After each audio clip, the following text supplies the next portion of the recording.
compartilhar com vocês um pouco da minha vivência, da minha experiência, da minha história e, ao mesmo tempo, também introduzir alguns pontos básicos, né, da nossa filosofia, da nossa prática religiosa, né, que a gente chama de Bhakti Yoga. Bhakti Yoga significa yoga devocional.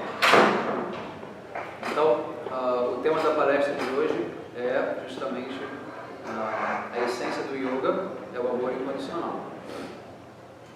Então, esse tema yoga, ele traz uma série de, vamos dizer assim, interpretações, né, escolas, visões, culturas, tradições, mas em essência ele é uma coisa só, né? Yoga significa unir. Se existe o princípio da união, é porque existem dois objetos, né? No mínimo dois objetos que vão se unir. Objetos distintos, né, individuais. Então, basicamente o yoga, né, ele visa justamente a comunhão da alma, né, do ser individual, do ser infinitesimal, né, que somos nós, com o ser absoluto, né, como o Criador desse mundo que nós vivemos, né, de todos os outros universos. Então esse é o princípio básico, né, do yoga. Mas o que é a liga dessa união? Se você junta tijolos, areia, né, e pedra, você consegue levantar uma casa? Né? E cimento junto, você consegue? Não consegue. O que falta? Falta água. Né? A água é a liga, né, que vai, vamos dizer assim, transformar aqueles elementos, né, e uni-los. Então, para esse yoga entre nós, né, e o Ser Supremo acontecer, tem que haver uma liga, tem que haver um agente conectivo. E esse agente conectivo é justamente o amor. Né? O amor, ele é, na verdade, a grande inspiração, né, o grande sentido da existência. Então, mas esse amor, ele deve ser, na verdade, incondicional. O que significa isso? Significa que o amor, ele não pode ser um princípio subjetivo. Né? Não pode ser o jeito que eu amo, o jeito como você ama. Né? Tem que ser algo que seja universal para todos. Então, por exemplo, na Bíblia nós encontramos uma frase muito famosa, né? Amai o próximo como a ti mesmo. Né? Mas nós, dentro da visão védica, né, do yoga, nós não concordamos muito com essa afirmação. Por quê? Porque se nós dizemos como a ti mesmo, nós estamos subjetivando, né, individualizando um princípio que deve ser universal, né, que é o amor incondicional. Então eu costumo dizer que essa frase da Bíblia, ela deve ser um pouquinho ajustada. Né? Então a gente deve tentar compreender, na verdade, amar o próximo como Deus o ama. Porque Deus ama todos da mesma forma. Né? Deus, ele tem um amor incondicional por qualquer ser. Né? Então, se nós conseguirmos entender o mundo pela ótica de Deus, né, aí nós acabaremos com qualquer tipo de conflito. Tanto conflitos internos, né, quanto conflitos externos. E é isso que dá, na verdade, isso que faz, né, a cultura védica, né, que é a cultura primordial, ser uma cultura eterna. Né, é uma civilização eterna. Ela está presente aqui nesse planeta desde que o homem é homem, né, e continuará presente.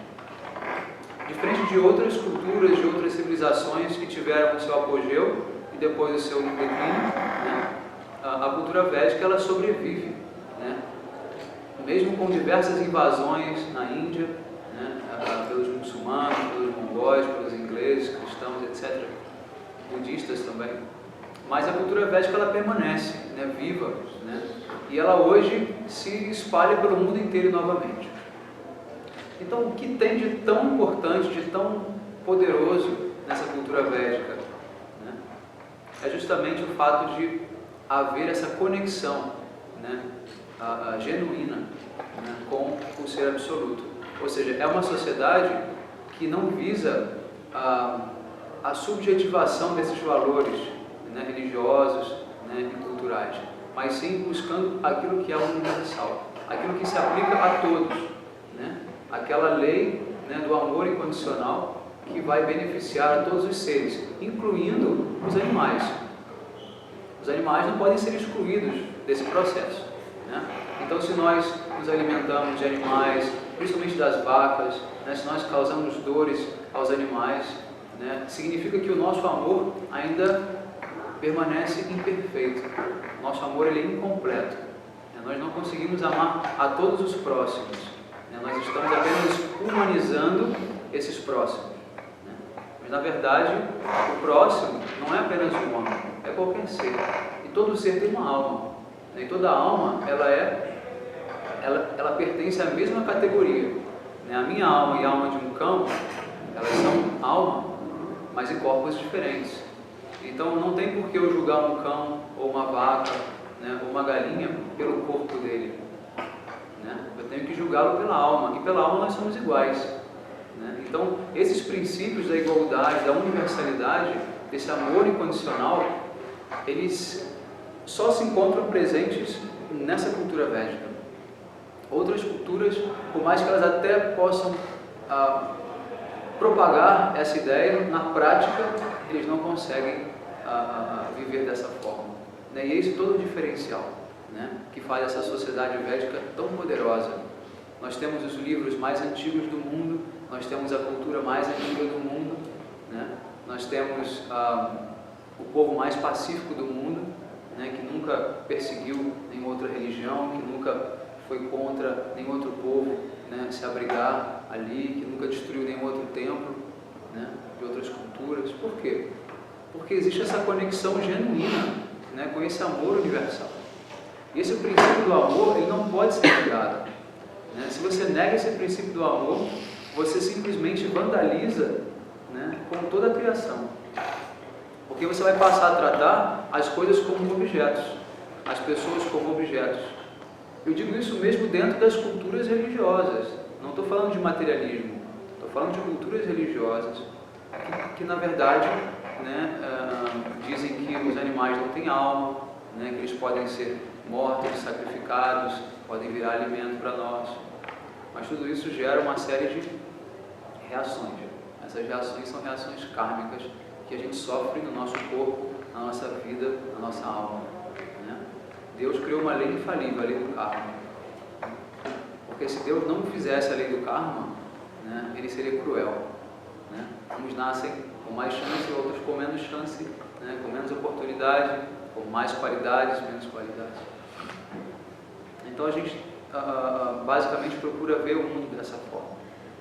Bom, eu obviamente já fui universitário também, né?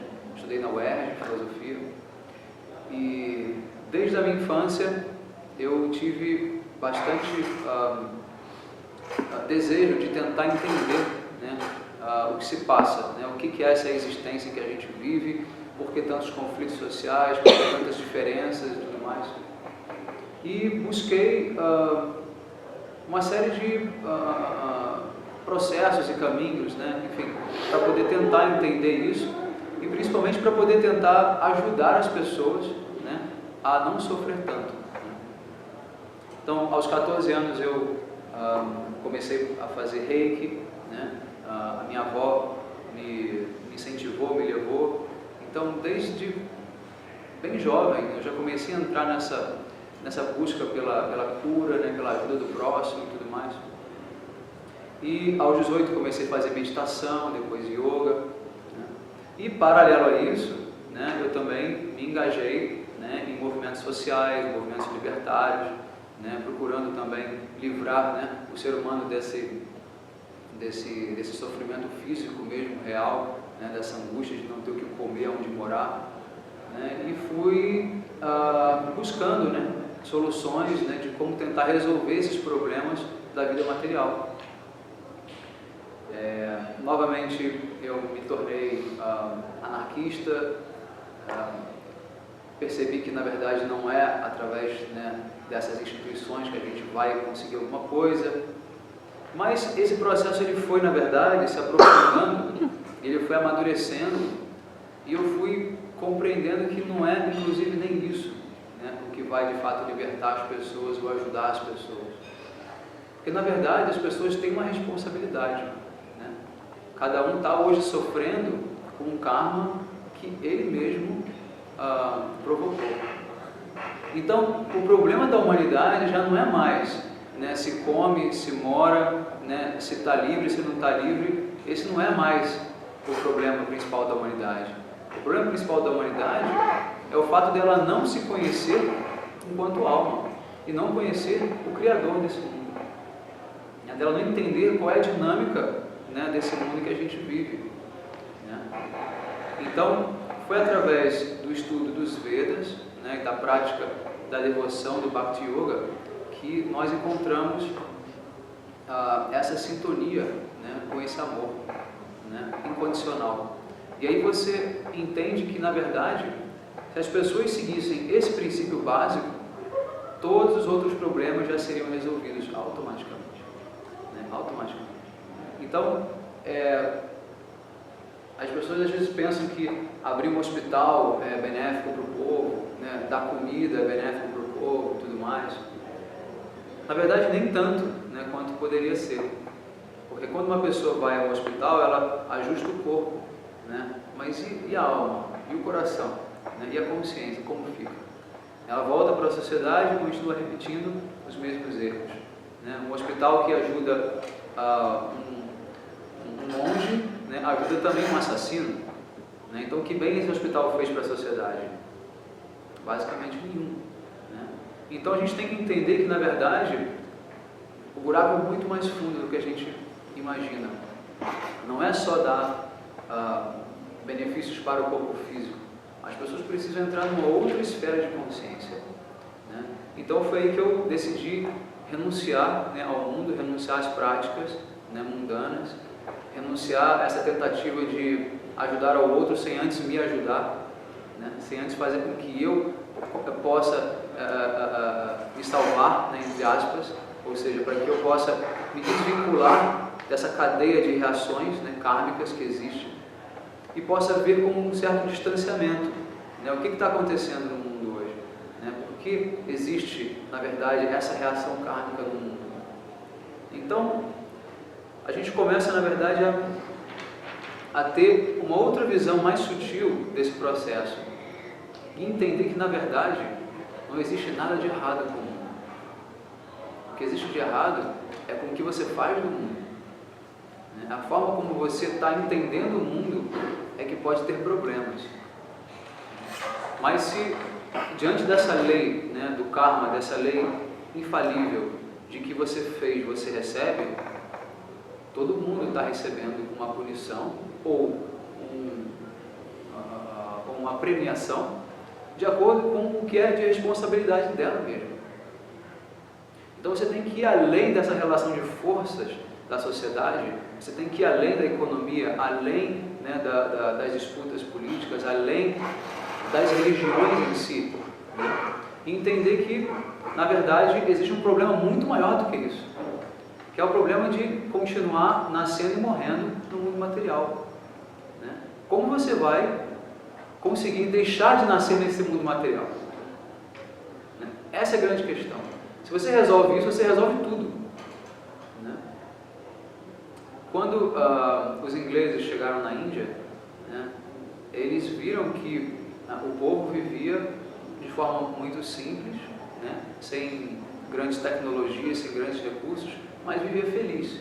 Era um povo que tem uma felicidade quase que inerente. Hoje em dia já banalizou um pouco devido à globalização, mas ainda eles guardam ainda um pouco dessa questão. Então os ingleses questionaram, né, por que vocês não desenvolvem mais tecnologia? Vocês têm tanto conhecimento aqui nos Vedas, matemática, engenharia, física, né, ciências médicas, está tudo nos Vedas, tudo vem dos Vedas. O Teorema de Pitágoras vem dos Vedas, não foi Pitágoras que criou. As leis de Newton não foram ele que criou, já estavam nos Vedas. Né? Enfim, a ideia de átomo, né? Gravidade, tudo isso já estava nos Vedas. Eles não criaram nada disso, eles só não disseram de onde eles estudaram. Né? Então os ingleses, né, fascinados obviamente com todo esse conhecimento, eles perguntaram, né, questionaram para os sábios, né, os grandes cientistas védicos, por que vocês não vão além, não desenvolvem, né, mais tecnologias, mais fórmulas, mais soluções, mais teorias, mais coisas? E a resposta deles foi bem simples: a gente só faz aquilo que nos conecta com Deus. Enquanto a tecnologia estiver a serviço dessa nossa harmonia com a natureza, com o próximo, com Deus, nós fazemos uso dela. Mas se ela deixa de ter aplicabilidade nesse sentido, para nós ela é inútil. Nós não queremos uma tecnologia que não sirva ao propósito da harmonia, né, universal. Mas eles têm grandes tecnologias. Por exemplo, os discos voadores. De onde vocês acham que vem os discos voadores? Eles vêm dos Vedas. Um livro chamado Vimana Shastra, Vimanika Shastra. Foi desse livro que os alemães pegaram, o manual de como construir um disco voador. E na Segunda Guerra Mundial eles construíram alguns discos voadores e depois eles foram comprados pelos Estados Unidos no final da Segunda Guerra. Eles começaram a desenvolver o projeto espacial deles baseado nesse manual védico. E hoje a maioria dos discos voadores que vocês veem voando por aí não é ET, é ser humano. Entendeu? Essa tecnologia ela é fácil, inclusive. Você montar um disco voador é algo fácil, né? uma bomba de mercúrio, muito simples o processo. E eles fizeram isso. Então, o conhecimento védico, ele não é apenas uma relação, né, vamos dizer assim, espiritual. Na verdade, não existe essa diferenciação, essa dicotomia material e espiritual não existe nos Vedas. Não existe. Né? Assim como hoje a física quântica já descobriu que não existe diferença entre onda e partícula, né, que na verdade tudo é onda, né? Então, da mesma forma, material e espiritual para nós também não tem diferença. Isso aqui para nós é tão espiritual quanto material. Por quê? Porque ele é permeado pela energia divina. Paramatma, ele está dentro de cada átomo, né? De toda a existência material. Então, esse material, na verdade, ele é apenas um conceito grosseiro. Né? Então, buscando tentar entender todas essas questões, né, eu decidi ir viver na Índia, aceitar um mestre espiritual que pudesse me ajudar, né, a ver além dos meus sentidos. Né? Como nós temos sentidos imperfeitos, nós precisamos de alguém, né, que faça essa conexão com o transcendental. E vivi por 7 anos, né, nos mosteiros na Índia. E após esse período eu fui enviado, né, para começar a viajar e pregar e levar essa mensagem, levar essa filosofia. Então hoje, já há 2 anos que eu viajo, né, por diferentes países, levando, né, essa mensagem, né, conectando, né, essa história perdida. Na verdade, eu não sei que curso vocês são, né, mas na universidade, na escola, a gente não aprende história, né, como ela é. A gente aprende uma versão, né, anglo-saxônica da história, né, assim, uma fração mínima da história. Mas quando você entra, né, no ponto de vista do povo mais antigo do mundo, que é o povo hindu, né, com a literatura mais antiga do mundo, né, com uma civilização que tem resquícios espalhados pelo mundo inteiro. Nós temos templos védicos no mundo inteiro, imagens, deidades védicas no mundo inteiro, Shivalingas, né, que são para adoração de Shiva, no mundo inteiro. Né? Nós temos os nomes sânscritos ainda presentes em vários países pelo mundo inteiro. Né? Quando você entra na perspectiva desse povo, aí você entende o que é história. Aí você entende que, na verdade, a história vai muito mais para trás do que a gente imaginava. Né? Já aconteceram muito mais coisas nesse planeta do que a gente imaginava. E se vocês tiverem um pouco mais de curiosidade, tem um livro muito bom chamado Arqueologia Proibida, do Michael Cremon, que o Michael Cremon, ele é um arqueólogo, né, norte-americano, e ele fez um estudo, né, de todos os artefatos encontrados que não estão à mostra nos museus. Né. Esses artefatos eles se encontram nas câmaras secretas, né, dos museus ou dos departamentos, né, de arqueologia. Aqui deve ter muito, por exemplo, né, mas a gente não tem acesso. Né. Então ele, por ser arqueólogo, entrou, né, documentou, fotografou, né, e ele concluiu, né, pelos estudos não só dele, mas como de outros arqueólogos, que foram inclusive banidos, né, muitas vezes eles são despedidos, né, dos cargos, porque a datação que eles colocam nos artefatos vão muito mais para trás do que o status quo permite. Né? Então a conclusão é que existe civilização, né, humana aqui nesse planeta há 2 bilhões de anos atrás.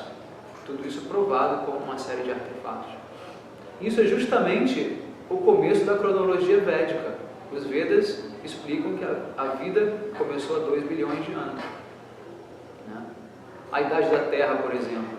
Né? Se você faz uma análise, né, de como os cientistas, né, deram a idade da Terra, de 10 em 10 anos eles aumentavam um pouquinho. Né? Começou com 100 milhões de anos, depois foi para 1 bilhão, depois foi para 2 bilhões, agora chegou a 4,5 bilhões. Né? Então nem eles tinham certeza exatamente do que eles diziam, mas o fato é que hoje, né, eles sabem, né, que tem 4,5 bilhões de anos, a idade do universo, e os Vedas já diziam isso. Então, na verdade,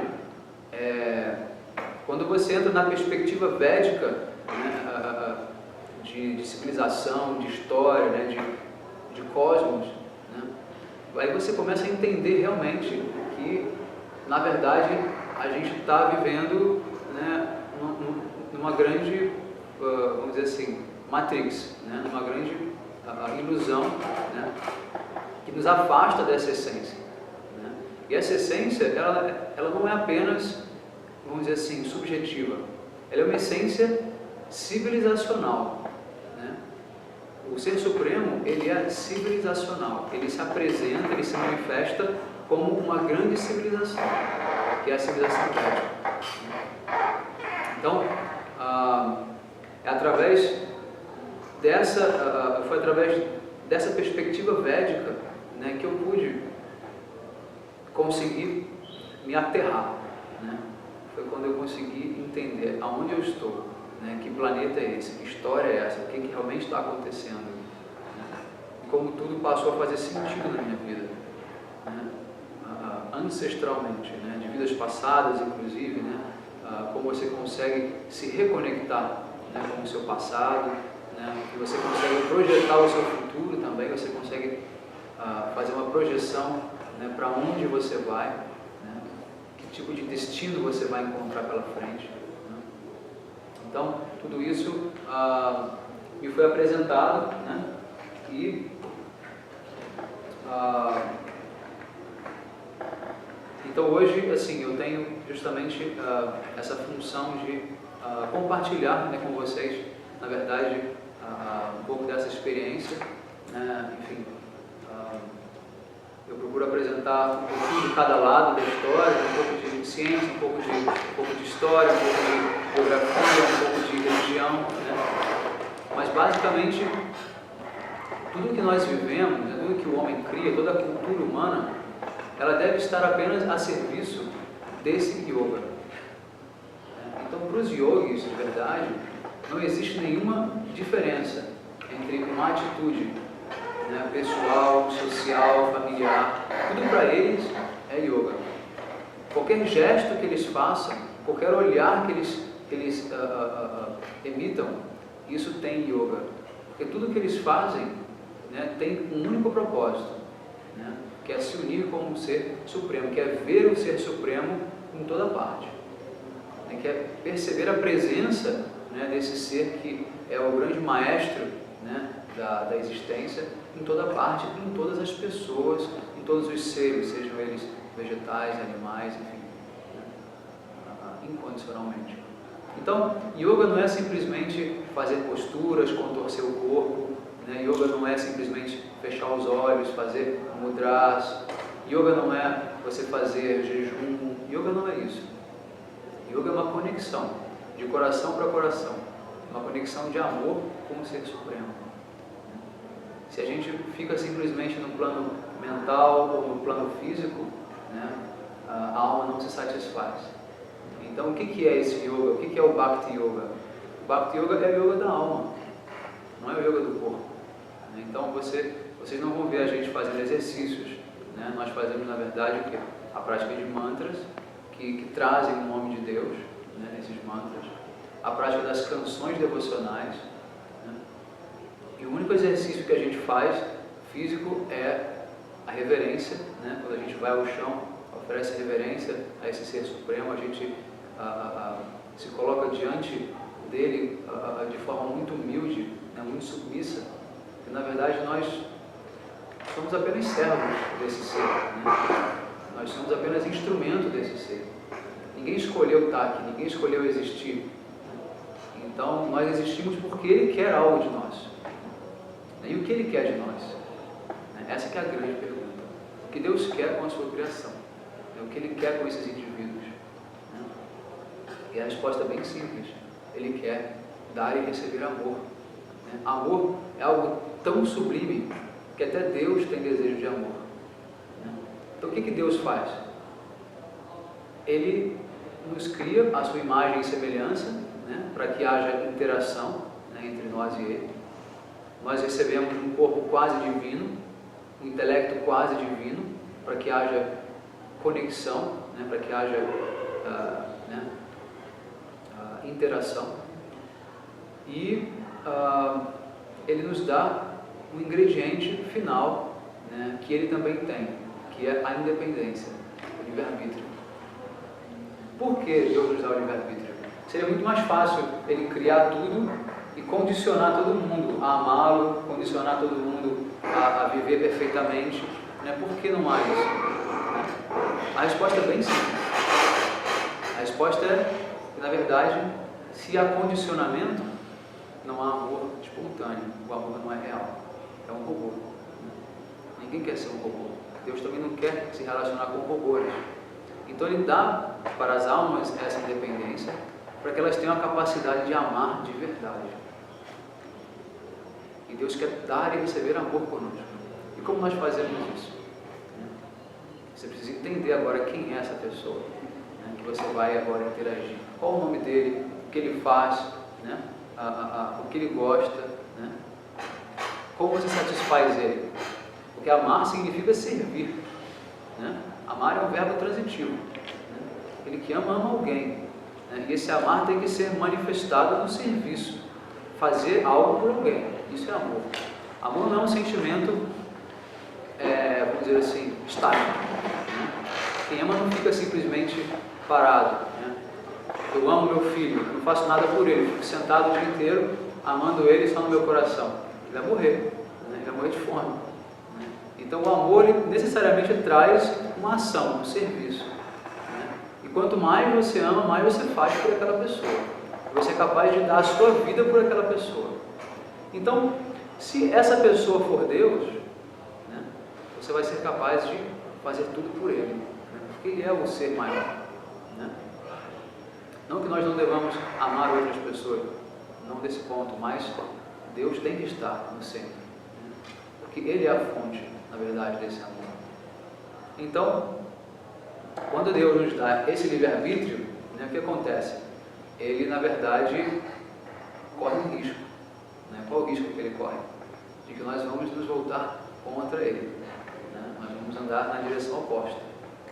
E aí, é isso que a gente vê hoje, né? O ser humano, ele se distancia, né? Ele se, vamos dizer assim, ele se torna autônomo, né, dessa energia maior, e ele simplesmente nega essa energia. Ele diz, não, esse ser não existe, nós somos tudo, nós controlamos a matéria, né? E aí ele sofre obviamente, né? Ele sofre. Então, o sentido da vida é você entender. Na verdade, você precisa se reconectar com esse ser, se render a ele, né? E viver para ele. Então, os Vedas, eles dizem que o nome desse ser é Krishna. E Deus tem um nome. Né? O termo Deus significa o quê? É um posto, né? Como se fosse o presidente. Né? Mas o presidente tem nome. O presidente tem personalidade, tem desejos, né? Tem, enfim, né? Relacionamento. Então, Deus também. Então, dentro dessa inquietude, né, de tentar entender de fato quem é essa personalidade, porque se há amor, se há serviço, se há relacionamento, tem que haver uma personalidade daquele lado também. Deus não pode ser um vulto, Deus não pode ser uma luz, Deus não pode ser um vácuo. Né? Deus tem que ser uma personalidade. Então, começando a estudar as diferentes culturas, né, começando a estudar as diferentes religiões, né, eu percebi que os livros sagrados, né, que falam sobre Deus não revelam muito sobre Deus. Né? O que a Bíblia fala sobre Deus? Muito pouco.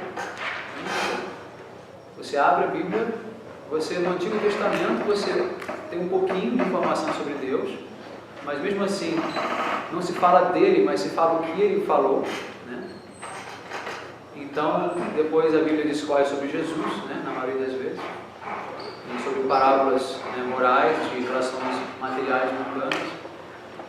Você tem a Torá, né, dos judeus, que compartilha também desse Antigo Testamento, então Deus também continua uma grande incógnita para nós. Você tem o Corão, né, dos muçulmanos, que também não revela, né, muito sobre Deus. Né?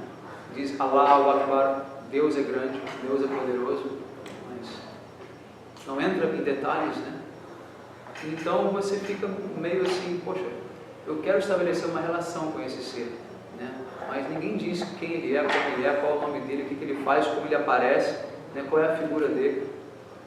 Então foi estudando os Vedas que eu cheguei, né, ao que todos nós chegamos, nessas descrições, né, sobre quem é Deus. Qual é o nome dele, o que ele faz, o que ele gosta, né? Como é o dia a dia de Deus, porque Deus tem um dia a dia. Se Deus está gerenciando inúmeros milhões de universos e almas, ele tem um dia a dia, ele tem uma rotina, ele tem um cotidiano, ele tem um fazer, né? Ele tem um ser, ele tem um vir a ser. Né? Então, como eu posso participar dessa rotina de Deus? Né? Como eu posso me conectar aqui da Terra, né, com essa energia? Isso é religião. Isso é devoção. Sem esse relacionamento íntimo, não existe religião.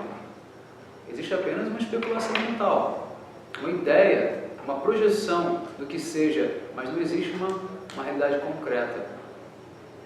Então eu pensei, poxa, Deus não está querendo se esconder de mim. Né? Deus não está brincando de esconde-esconde com a gente. Ele não está aqui torturando a gente. Né? Como naquele filme Cubo, não sei se vocês conhecem o filme Cubo, que o camarada tenta sair, né, por diversas passagens, ele vai passando por armadilhas, enfim, uma grande loucura.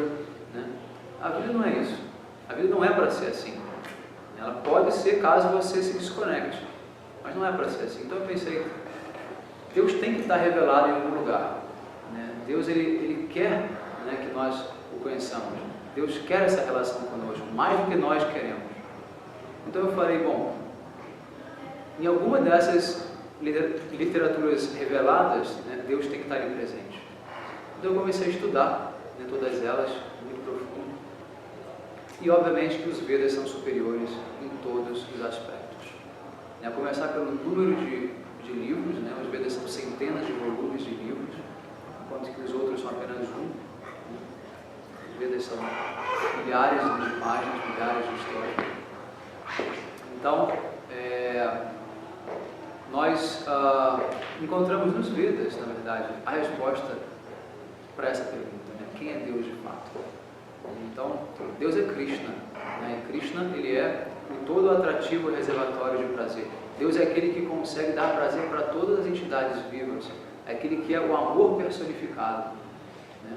Aquele que é completamente despojado, né, ele também é desapegado da sua própria criação, mas ao mesmo tempo tem muito amor e muita compaixão, né? E ele é descrito como sempre acompanhado das vacas, dos seus amigos, né, amigas, enfim, dos outros habitantes do mundo transcendental, né? E a gente adora ele principalmente através do cantar do mantra Hare Krishna. Esse mantra Hare Krishna, ele traz o nome de Deus, Krishna. Hare significa a energia de amor de Deus, tá? Porque Deus, ele é a própria personificação do amor, não poderia ser diferente. Então, cantando esse mantra Hare Krishna, nós estamos automaticamente nos conectando com essa pessoa, né? Então, quando você chama o nome da pessoa, essa pessoa tende a vir até você, né? Se eu chamar o nome de qualquer um de vocês, a tendência é vocês ouvirem e se aproximarem. Então, é chamando pelo nome de Deus que ele virá até nós. Mas imagina se você fica privado de conhecer o nome de Deus, o nome do Criador, do Ser Supremo que te criou e que é seu, mais íntimo do que você é para você mesmo. Imagina se você nem isso pode saber. Então, eu descartei essa possibilidade. Isso tem que estar acessível, né? Então, essa tradição védica, essa tradição do Bhakti Yoga, ela revela para nós, né, quem é essa figura de fato, como ele se apresenta, né? Enfim, então, se vocês quiserem entrar num estudo mais profundo, tá, sobre isso, nós temos encontros semanais pela internet também. Eu dou aulas pelo Hangout do YouTube diariamente. Vocês podem depois pegar os detalhes comigo. Tem aulas introdutórias, tem aulas mais avançadas, né? E a gente vai conhecendo mais esses passatempos que a gente chama de Krishna, né? Porque Deus, na verdade, ele é totalmente descompromissado, né? Deus é aquele que é o grande desfrutador, né? Ele não tem compromisso com nada. E só para poder finalizar, o principal, na verdade, a principal causa do nosso sofrimento hoje, tá, é que nós tentamos desfrutar independente de Deus. Quando nós achamos que esse mundo é para nós de direito, quando nós achamos que nós devemos desfrutar e ser felizes, né, e usar e abusar, independente de Deus, aí nós sofremos uma reação. Isso é uma espécie de punição que nós teremos para poder entender que esse não é o processo. Então a punição de Deus, ela é o quê? Uma grande misericórdia para te fazer entender.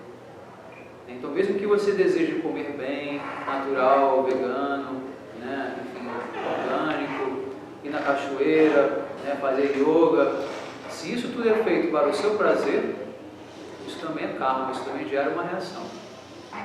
Isso também não é o caminho. O caminho é renunciar ao seu prazer para o prazer de Krishna, para o prazer de Deus. E como você faz isso? Então eu não posso comer, né, um alfajor, né, delicioso que a nossa amiga preparou? Pode, claro que pode, mas ofereça para Deus primeiro, né? Purifique esse karma desse alimento. Esse alimento é karma, né? Esse alimento ele foi preparado, e nesse preparo envolveu a morte de vários seres, envolveu dinheiro, envolveu energia, envolveu frustrações, envolveu desejos, né? Uma série de coisas. Então tem muito karma nisso aqui. É vegano, é orgânico, é vegetariano, beleza, mas não deixa de ter karma, né? Então você precisa purificar. Como você vai purificar isso? Oferece para Deus, porque pertence a Ele. Quem deu o chocolate? Quem deu o pão? Quem deu o trigo? Quem fez o sol levantar? Quem deu a chuva? Para tudo isso acontecer, não foi Deus? Não pertence a Ele. Então ofereça para Ele com todo o amor e devoção que você tem no seu coração. Faça Deus ser, na verdade, a pessoa mais especial da sua vida. E aí a sua vida vai se tornar especial, né? Isso aí é uma formulazinha mágica, né? Bem simples. E se vocês quiserem se conectar com uma civilização eterna, com uma civilização divina, uma civilização que é, na verdade, a expressão, né, de Deus, conectem-se com os Vedas, né? O resto é tudo passageiro. As pessoas falam de calendário maia, de incas, falam de gregos, falam de sumérios, atlantes. já foi, já passou, já era, não tem mais. Agora os Vedas têm. Os Vedas têm e vão continuar para sempre. Né? Então, é um convite que eu faço a vocês, né, para conhecer um pouco mais sobre essa cultura nossa e conhecer um pouco mais sobre essa grande, né, a civilização, né, que é a civilização védica. E se vocês puderem, nós vamos estar fazendo um encontro na quinta-feira na casa do Iron. Quem tiver interessado depois pergunta para ele o endereço, vai ser à noite, por volta das 7 da noite. Se vocês quiserem se aprofundar um pouco mais, estão todos convidados também. E na próxima semana eu volto para o Alto Paraíso, tem programa sexta, sábado e domingo. Depois disso eu volto, daí eu vou para o interior de São Paulo, faço também Rio de Janeiro, faço no sul do Brasil, e depois eu volto para a Índia em novembro. E espero retornar ao Brasil também. Logo, ok? Gratidão pela atenção, pela presença de todos. Me desculpem qualquer falha, qualquer defeito, não sou ser perfeito. E, enfim, na verdade sou bastante desqualificado. Mas por um convite, por uma ordem que eu recebo do meu mestre, de ter que vir levar essa mensagem, eu venho. Mas não é uma pretensão minha estar aqui hoje ensinando nada. Na verdade, todo esse conhecimento vem dele, né? Essa inspiração vem dele. Hare Krishna.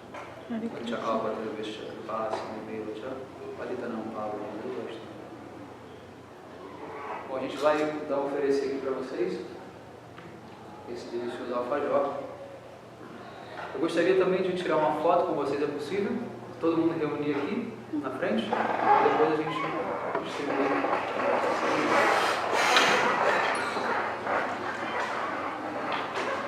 É bom que saia o quadro dele, porque as pessoas entendem.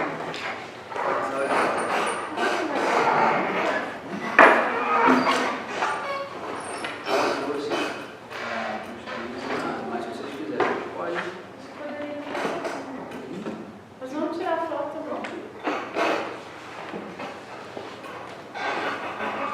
É legal você depois sair, você passar para alguém tirar a foto, você sair atrás da mesa, vamos Acho que não. na frente, né? Tudo bem? Fica com você. Por favor, vocês querem ser na foto? Está aparecendo todo mundo?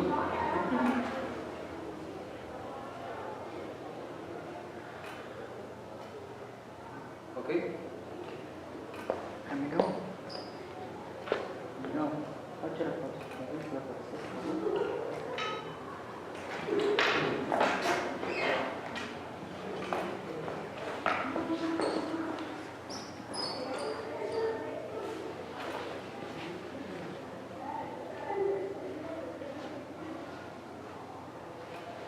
Obrigado.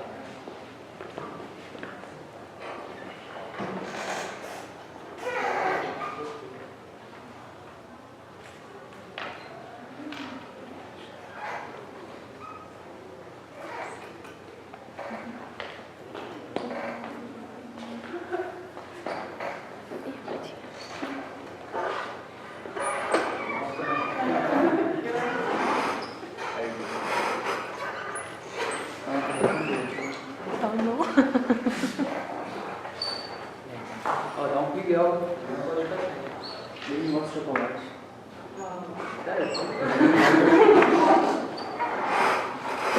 Passa pra ele um auxiliar de casa.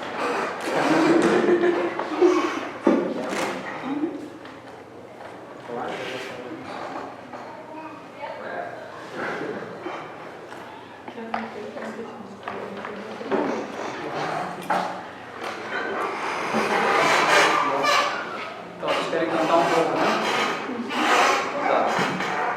Basicamente, é um processo bem simples. Eu vou primeiro cantar a primeira linha, tá?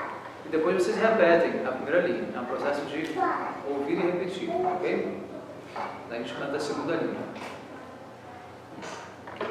Hare Krishna, Krishna Krishna, Hare Hare, Hare Krishna, Krishna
Se quiser cantar mais, quinta-feira lá em casa, vai fazer o negócio, né? Pega uma nota. Qual que é o seu contato? Anota o número. Anota o número no quadro, para qualquer coisa que ligarem. Jardim Botânico. É 98274 7942. 79. Aí manda um WhatsApp e a gente combina lá no Jardim Botânico. Vai ter uma jantinha vegetariana também, uma cachaça.